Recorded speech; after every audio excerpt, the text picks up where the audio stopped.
C'est ce recueil d'éditoriaux. Ce sont des articles que j'ai produits au Nouvelliste entre 2010 et 2015. Où est-ce que tous les éditoriaux sont marquants, mais quand même, il y a des éditoriaux qui ont retenu beaucoup plus l'attention des lecteurs, notamment les éditoriaux que j'ai rédigés sur la présidence de Michel Joseph Martelly, et des éditoriaux que j'ai rédigés par exemple sur les étudiants, notamment les étudiants qui avaient quand même saccagé le véhicule d'un juge. Il y en a d'autres sur l'arrêt 168-13 que la République dominicaine avait pris contre les dominicains d'origine haïtienne. Là, je peux dire que j'ai rédigé beaucoup d'éditoriaux et il y a beaucoup de mes lecteurs, beaucoup d'amis ont toujours apprécié la façon dont j'ai rédigé les éditoriaux. Le gouvernement haïtien doit clairement exprimer aux autorités vénézuéliennes les modalités de remboursement de la dette contractée dans le cadre du programme Petro-Caribé en septembre prochain.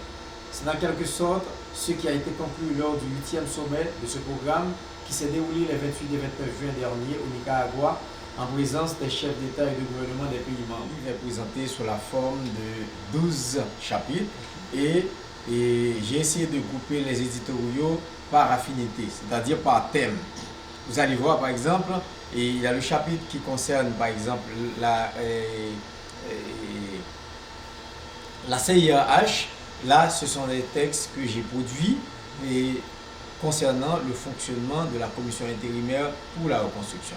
Il y en a d'autres chapitres encore, on parle des élections de 2010, des chapitres qui parlent de la situation économique du pays. Autrement dit, tous les éditoriaux que j'ai rédigés, mais je les ai groupés par thème. La situation lamentable dans laquelle se trouve l'agriculture haïtienne ne permettait ni à Martelly ni à Lamotte de réagir sur le vif, comme c'était le cas pour le gouvernement de Guyane, qui avait proposé environ 200 000 tonnes de riz par an dans le cadre du remboursement de sa dette. Donc l'éditorial, ce n'est pas un genre que n'importe quel journaliste, comme je viens de vous dire, ça demande quand même une certaine expérience. Vous allez voir par exemple, il faut, et pour les autres genres journalistiques, par exemple pour le reportage, pour le compte rendu, on va faire la description de l'événement qu'on a vu, de l'événement qu'on a constaté. Mais pour l'éditorial, il faut expliquer le sens des événements. Il faut prendre quand même un certain recul pour expliquer, pour faire comprendre au lecteur pourquoi l'événement s'est produit, comment l'événement s'est produit et dégager les conséquences de cet événement.